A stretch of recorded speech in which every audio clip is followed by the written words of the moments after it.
Mais une femme célèbre dans le monde entier vient de se rendre à Paris. Et elle vient de se rendre à Paris, dans la capitale française, après un voyage dans plusieurs pays du continent sud-américain. Elle s'appelle Joan Baez. Alors elle y était allée, bien sûr, pour chanter, mais aussi pour apporter son soutien à tous ceux qui n'ont pas d'autre choix que la pauvreté ou la misère. Joan Baez est à Paris pour parler de ces pays, aussi pour présenter un ouvrage qui est en vente actuellement. Daniel Grand-Clément l'a interrogé pour le crible d'Antenne 2. Oui, alors qu'est-ce que vous avez vu en Amérique centrale et en Amérique latine? Qu'est-ce qui s'est passé? Nous avons vu une Amérique latine qui ne correspond pas tout à fait à l'idée du changement et de la démocratisation de l'apertura, c'est-à-dire de l'ouverture. On n'a pas permis de chanter ni au Chili, ni en Argentine, ni au Brésil. Et c'était plus étonnant au Brésil qu'ailleurs. Ça sert à quoi ce genre de voyage?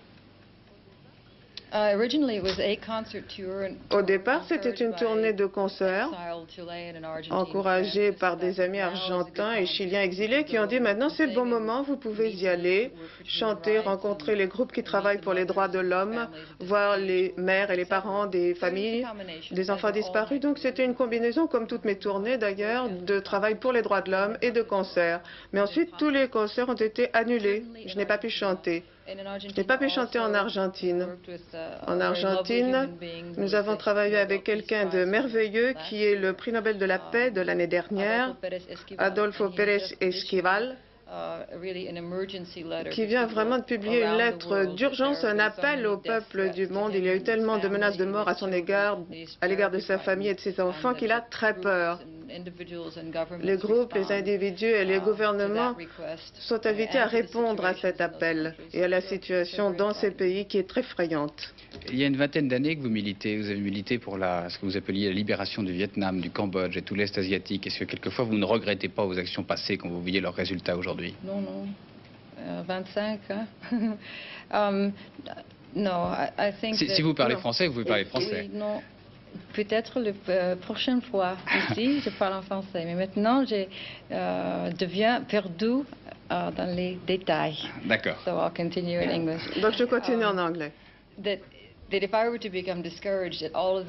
Si j'étais découragée de toutes les défaites que nous avons subies, je n'aurais plus qu'à me suicider. Il faut essayer d'avoir une image claire de l'état du monde. Et cet état est très dangereux. Tous les peuples du monde sont les otages des pays principaux qui détiennent le pouvoir et qui pourraient nous faire sauter tous comme ça. Et entre-temps, les droits de l'homme dans le monde sont trahis. C'est une tragédie. Donc vous voyez ce qu'il y a à faire. Vous choisissez la petite chose que vous pouvez faire de votre mieux et vous le faites, sans avoir de grandes illusions sur le changement. Ce qui vient de se passer en France, le changement politique, c'est une bonne ou une mauvaise chose pour vous?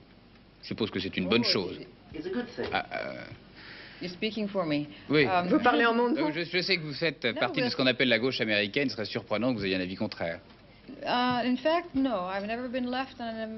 non, je n'ai jamais été ni à droite ni à gauche. Personne d'ailleurs ne l'a très bien compris.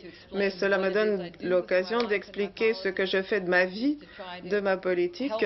J'essaie d'aider les gens à voir avec leurs deux yeux, pas seulement avec l'œil droit ou avec l'œil gauche. À droite, on dit que je suis payé par la KGB, à gauche que je suis un agent de la CIA. Ça a été comme ça toute ma vie. Mais si vous ouvrez la bouche et que vous parlez, on trahira ce que vous dites, on jettera la confusion dans vos paroles, mais tant pis.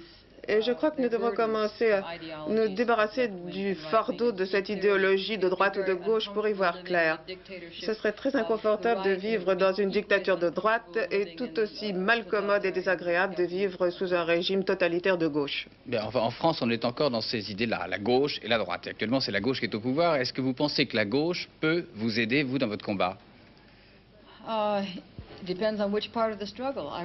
dépend dans quelle partie du combat. Pour ce qui est de l'Amérique latine, j'espère que la France réagira de façon positive, et de façon certainement plus positive que mon propre pays. Vous connaissez François Mitterrand?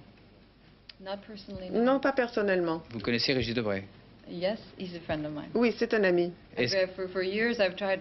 Depuis des années, j'essaie de l'aider à voir avec ses deux yeux et c'est difficile. Qu'est-ce que vous attendez de la France et de François Mitterrand, là, très précisément, dans les quelques mois qui viennent? The coming weeks are still a part of a honeymoon. Les semaines qui viennent font encore partie de la lune de miel. Mais il ne m'appartient pas de juger ce qui va se passer en France. Je ne suis pas experte en matière de politique française et je n'ai jamais rencontré personne qui le soit. C'est très compliqué.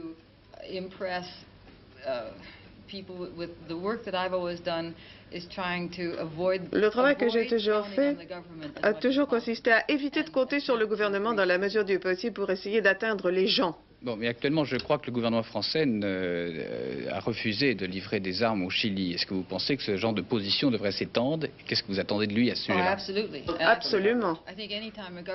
Je crois que chaque fois qu'un gouvernement prend une mesure positive, il faut l'encourager et dire « et alors, et le Chili et l'Argentine, que fait-on ?» et poursuivre dans ce sens, en encourageant ce qui est bien et en s'efforçant d'arrêter l'expédition de la France, de l'Allemagne et des États-Unis qui font beaucoup de mal partout. Ce qui fait que vous, moi, tous ceux qui regardent la télévision devenons des otages dans un monde dangereux. Bon, je vous remercie.